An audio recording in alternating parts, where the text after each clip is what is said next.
Kenapa ya pengendara motor dan mobil di Malaysia itu lebih tertib di jalan raya? Yang pertama, rata-rata orang Malaysia nggak akan bawa kendaraan kalau nggak punya SIM. Yang kedua, kalaupun mereka ingin punya SIM, mereka harus melewati beberapa proses yang menurut aku sistemnya sangat baik dan pokoknya terbaik lah gitu. Ya mereka harus datang kursus teori hari dan setelah itu bakal ada tes teori dan harus benar 47 soal dari 50. Kalau nggak harus ngulang lagi. Kalau lulus ya udah bakal masuk ke tahap selanjutnya yaitu latihan praktek yang ngambil waktu beberapa minggu gitu, geng. Kalau lulus baru bisa dapat SIM P, bukan SIM yang resmi ya. SIM P itu adalah SIM percobaan selama 2 tahun. Jadi selama 2 tahun orang tersebut tuh harus ngikutin aturan lalu lintas dengan baik. Kalau dia melanggar ya otomatis SIM P-nya itu bakal batal dan Hai, assalamualaikum warahmatullahi wabarakatuh. Berjumpa lagi dengan saya Mer React TV. Oke, apa kabar hari ini? Mudah-mudahan kabar daripada kalian semuanya semoga baik-baik saja. Oke teman-teman, mari kita reaction lagi nih. Aturan Indonesia versus aturan di Malaysia dalam hal pengendaraan. Sedangkan di Indonesia pengendaraan itu bebas, mau kayak gimana, mau melawan arah, kayak mau main horn kayak dan lain sebagainya itu boleh-boleh saja. Dan itu sangat mengganggu sekali bagi kendaraan yang lainnya. Tapi di Malaysia tidak boleh sembarangan loh teman-teman. Ada aturan dan undang-undangnya. Dan rakyat Malaysia benar-benar patuh terhadap undang-undang tersebut. Berbeda dengan pengendara di Indonesia. Meskipun mau diberikan undang-undang dan undang-undang itu tidak berlaku sama sekali. Dan tengok sendirilah gimana faktanya. Oke, seperti apa videonya? Jom kita play bersama. Let's go. 3. Halo geng, kenapa ya pengendara motor dan mobil di Malaysia itu lebih tertib di jalan raya? Yang pertama, rata-rata orang Malaysia nggak akan bawa kendaraan kalau nggak punya SIM. Yang kedua, kalaupun mereka ingin punya SIM, mereka harus melewati beberapa proses yang menurut aku sistemnya sangat baik dan pokoknya terbaik lah gitu. Ya mereka harus datang kursus teori hari dan setelah itu bakal ada tes teori dan harus benar 47 soal dari 50. Kalau nggak harus ngulang lagi.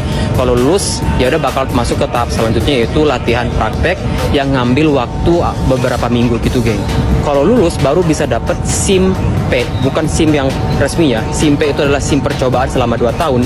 Jadi selama 2 tahun orang tersebut tuh harus ngikutin aturan lalu lintas dengan baik. Kalau dia melanggar ya otomatis SIM P-nya itu bakal batal dan harus ulang dari awal.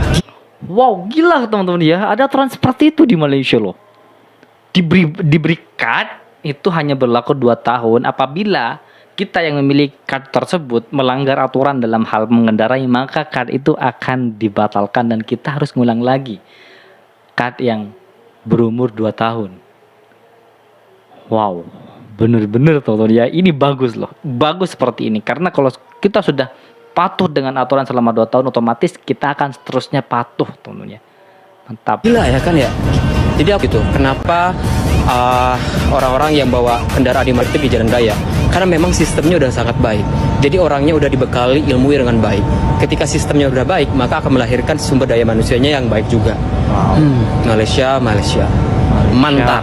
Malaysia mantap. Halo gengs, pernah nggak sih lo ngerasa kalau pengendara motor sama mobil di Malaysia tuh lebih tertib di jalanan? Gue sendiri juga mikir gitu. Jadi pertama-tama nih, rata-rata orang Malaysia tuh nggak akan bawa kendaraan kalau belum punya surat izin mengemudi. Betul. Nah yang keren itu, proses buat dapetin surat izin mengemudinya juga rapi banget, geng. Jadi gini, buat dapetin surat izin mengemudi, orang sana tuh harus ikut kursus teori dulu, 1 hari full. Habis itu, mereka langsung dites teori, dan lo harus benerin 47 soal dari 50. Kalau nggak lulus, ya ulang lagi bro, nggak ada ampun. Ulang lagi. Kalau udah lolos tes teori, baru deh lanjut ke tahap berikutnya, Berbeda yaitu ini. latihan praktek yang bisa makan waktu beberapa minggu. Wow. Tergantung seberapa cepat lo belajar sih. Nah, kalau udah lulus semua, baru deh dapat surat izin mengemudi percobaan. Tapi geng, ini tuh bukan surat izin mengemudi resmi ya. Ini cuma percobaan selama 2 tahun. Jadi selama 2 tahun itu lo mesti super hati-hati di jalan. Kalau ada pelanggaran surat izin mengemudi lo hangus. Bayangin 2 tahun sabar terus gagal gara-gara sekali melanggar. Ulang lagi. Parah kan? Parah. Kebayang dong pressure-nya. Lo melanggar sedikit aja, surat izin mengemudinya batal. Makanya nggak heran sih kalau pengendara di Malaysia lebih tertib di jalan. Betul. Mereka udah disiplin dari awal banget proses buat surat izin mengemudinya. Sistemnya tuh emang udah dibikin sebaik mungkin, jadi ya hasilnya juga bagus lah. Kalau sistem bagus, ya orang-orang yang bawa kendaraan juga bakal lebih pinter dan tertib, right? Gua respect banget sama cara mereka ngejalanin ini. Malaysia, you're doing great. You're doing good. Respect. Wow, respect. Kalau Gila. dipikir-pikir, sistem ini tuh bikin kita jadi mikir ulang kalau mau bandel di jalan. Lo bayangin aja, setelah 2 tahun disiplin, lo buy buat dapat surat izin mengemudi yang resmi. Wow, mantap. Jadi benar-benar Malaysia, ada fase mantap. pembelajaran yang panjang dan penuh Mantap. tanggung jawab sebelum lo benar-benar dianggap capable buat bawa kendaraan di jalan raya. Kalau di Malaysia, gue lihat tuh orang udah punya mindset yang tertanam sejak awal. Betul. Kalau lo nggak tertib, ya lo nggak layak buat bawa kendaraan. Enggak lah ya Simple. kalau nggak. Tapi powerful. Sistem ini tuh seakan-akan ngajarin lo buat lebih menghargai keselamatan diri sendiri Iya. dan orang lain. Betul. Dan Betul. bukan cuma buat diri lo, tapi juga buat komunitas di jalan. Betul. Bandingin deh sama di negara-negara lain atau bahkan di Indonesia sendiri. Kadang proses dapetin surat izin mengemudi nggak seketat itu. Mudah. Atau orang mudah. bisa aja bawa duluan sebelum punya surat izin mengemudi. Ini yang bikin Anak kecil saja boleh teman-teman dapat surat izin mengemudi di Indonesia. Yang penting masih lulus SMA ya.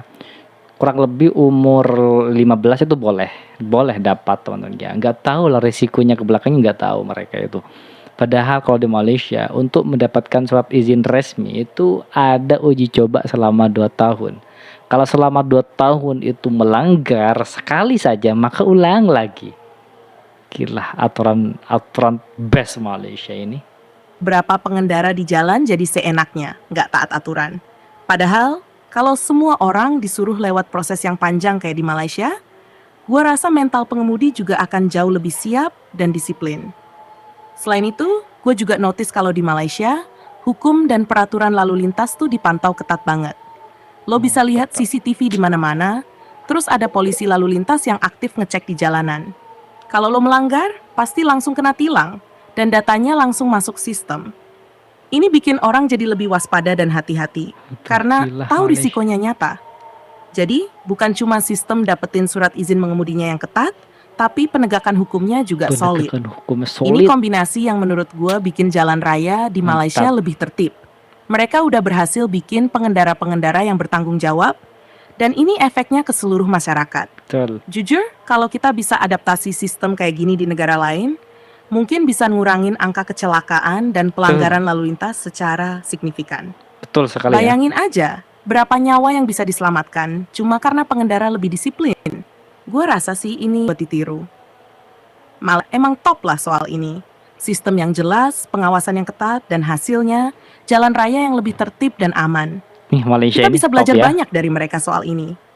Kalau kita lihat lebih jauh lagi, sebenarnya sistem kayak gini tuh nggak cuma bikin tertib di jalan raya doang, tapi juga ngebangun rasa tanggung jawab individu terhadap komunitas. Kayak yang udah gue sebutin sebelumnya, disiplin itu mulai dari hal-hal kecil, kayak ngikutin aturan lalu lintas. Mm-mm. Dan dari situ berkembang jadi rasa kepedulian sama sesama Betul, pengguna jalan. Betul sekali. Jadi lo nggak Mantap. cuma mikirin diri lo sendiri, Mantap. tapi juga mikirin keselamatan orang lain. Mantap. Lo Bagus nih ngerasa teman-teman kalau ya, lo Mami. harus jadi pengendara yang baik, karena ada tanggung jawab moral buat nggak ngerugiin orang lain di Betul, jalan. betul. Gua rasa ini yang bikin pengendara di Malaysia lebih berhati-hati. Mereka nggak asal ngebut atau seenaknya aja. Ada kesadaran kalau kesalahan sedikit bisa berdampak besar. Bukan cuma buat diri lo, tapi juga buat orang lain. Betul. Kalau kita tarik Mantap. lebih luas lagi, ini bisa ngasih efek positif ke berbagai aspek kehidupan. Orang jadi lebih peka sama aturan, lebih ngerti pentingnya taat hukum, dan lebih aware sama hak dan kewajiban mereka sebagai warga negara.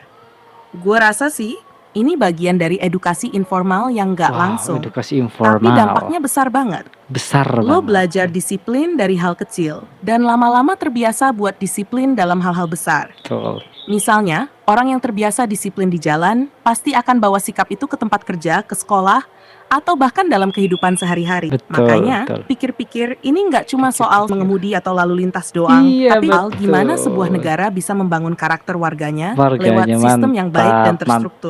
Mantap. Malaysia udah kasih contoh bagus soal ini. Mereka paham banget kalau aturan nggak bakal jalan kalau nggak ada penegakan yang ketat. Dan mereka juga ngerti kalau buat bikin orang taat sama aturan, lo nggak bisa cuma andelin hukuman doang. Lo harus kasih mereka pemahaman dulu, edukasi yang benar-benar masuk ke pola pikir mereka. Sehingga disiplin itu jadi sesuatu yang datang dari diri sendiri, bukan karena takut dihukum. Gua pribadi sih berharap sistem kayak gini bisa diadaptasi di negara-negara lain termasuk Betul. Indonesia. Termasuk Indonesia harus. Karena gue yakin, kalau proses dapetin surat izin mengemudi bisa lebih ketat, dan proses pembelajarannya benar-benar diperhatiin, kita bisa ngelihat perubahan besar di jalan raya. Lo nggak akan lagi nemuin orang yang asal ngebut, nerobos lampu merah, atau melanggar aturan Betul. seenaknya. Betul. Jalanan bakal lebih aman, Betul kecelakaan sekali bisa ini. dikurangin, dan pastinya bakal lebih nyaman buat semua orang. Pasti. Gue lebih yakin nyaman banget buat kalau ini semua bukan orang. hal yang impossible. Malaysia udah nunjukin kalau dengan sistem yang baik dan konsisten, lo bisa ngebangun pengendara yang lebih bertanggung jawab dan tertib. Jadi buat gua, Malaysia emang patut diacungin jempol soal ini. Mereka udah kasih contoh yang jelas soal gimana aturan yang baik bisa benar-benar merubah mentalitas orang.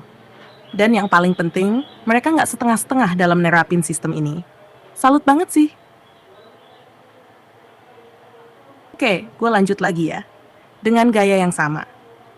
Kalau kita breakdown Gaya yang lagi, sama. sebenarnya yang bikin sistem ini efektif bukan cuma soal teknis ngurus surat izin mengemudi doang, tapi juga karena ada niat dan komitmen dari pemerintah buat bener-bener ngedidik masyarakatnya.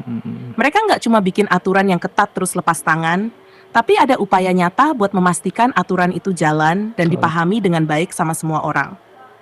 Gue rasa di sini peran edukasi tuh penting banget. Mulai dari kursus teori yang wajib diikutin, lo nggak cuma belajar gimana cara bawa kendaraan, tapi juga dapat pemahaman soal keselamatan, etika berkendara, dan tanggung jawab sosial. Ini kan nggak main-main. Betul. Mereka bikin lo sadar kalau bawa kendaraan itu nggak sekadar nyetir dari titik A ke titik B. Tapi lo juga punya tanggung jawab besar di jalan. Lebih dari proses dapat surat izin mengemudi percobaan yang butuh waktu 2 tahun itu. 2 tahun tuh bukan waktu yang sebentar, geng. Dalam kurun waktu itu, orang jadi punya kesempatan buat benar-benar ngembangin skill berkendaranya sambil ngejalanin aturan dengan disiplin. Kalau lo bandel, udah habis semuanya balik lagi ke awal. Aduh. Mereka juga berhasil bikin sistem Ketat. monitoring yang ketat. Sumpah ketat. CCTV ada di mana-mana. Terus ada sistem poin pelanggaran yang bikin lo langsung terpantau kalau ada kesalahan. Nggak ada yang namanya lolos dari pengawasan. Ini yang bikin orang jadi ekstra hati-hati Ekstra dan nggak hati. berani ngelanggar aturan sembarangan. Betul. Selain itu, Malaysia juga ngasih contoh bagus dalam hal gimana membangun kepercayaan antara pemerintah dan masyarakat. Mereka nunjukin kalau pemerintah serius dalam memastikan keselamatan di jalan raya. Dan masyarakat pun jadi ngerasa kalau peraturan yang ada tuh emang buat kebaikan mereka sendiri. Bukan cuma buat ngejerit-jerit soal denda atau hukuman. Kepercayaan ini penting banget, geng. Lo bayangin kalau di suatu negara, masyarakat nggak percaya sama aturan yang dibuat pemerintah, pasti bakal banyak pelanggaran karena orang merasa aturan dibuat buat ngebebanin mereka. Tapi di Malaysia, pemerintah udah bisa bikin masyarakat paham kalau aturan ini buat keselamatan bersama. Ini poin penting yang menurut gue perlu banget dicontoh sama negara lain. Betul. Kalau gue boleh kasih pandangan, sebenarnya negara-negara lain bisa belajar banyak dari cara Malaysia ngebangun sistem ini. Edukasi yang kuat, penegakan hukum yang tegas, dan adanya pengawasan yang konsisten, itu semua kunci utama kenapa jalanan di Malaysia lebih tertib. Bahkan, efeknya nggak cuma di jalan raya, tapi juga ke kehidupan sosial secara umum. Orang jadi lebih disiplin, lebih peduli sama keselamatan, dan pastinya lebih bertanggung jawab. Dan Gue pastinya yakin lebih kalau kita bertanggung mulai dari jawab. hal-hal kecil kayak disiplin di jalan raya, lama-lama kebiasaan baik ini bakal menyebar ke aspek kehidupan lain. Betul, Lo bakal pasti. jadi lebih teratur di tempat kerja, lebih taat sama aturan di sekolah, bahkan lebih peka sama masalah sosial yang lebih besar. Jadi Oke teman-teman semuanya, itulah video reaction hari ini. Jadi itulah Malaysia. Rakyat Malaysia taat pada aturan demi keselamatan bersama. Ini bagus teman-teman ya. SIM izin mengendarai atau kad izin mengendarai itu di Malaysia tidak semena-mena dikasih. Itu ada aturannya teman-teman ya. Ada SIM uji coba selama 2 tahun. Apabila rakyat Malaysia melanggar lampu lalu lintas, maka SIM itu akan gagal dan diulang lagi. Gila, mantap Malaysia ini. Oke, itulah video hari ini. Buat teman-teman yang suka dengan video ini, silahkan bantu dengan cara menekan tombol like, komen, dan share. Seperti biasa, jangan lupa juga subscribe. Baik, kita akhiri. Wassalamualaikum warahmatullahi wabarakatuh.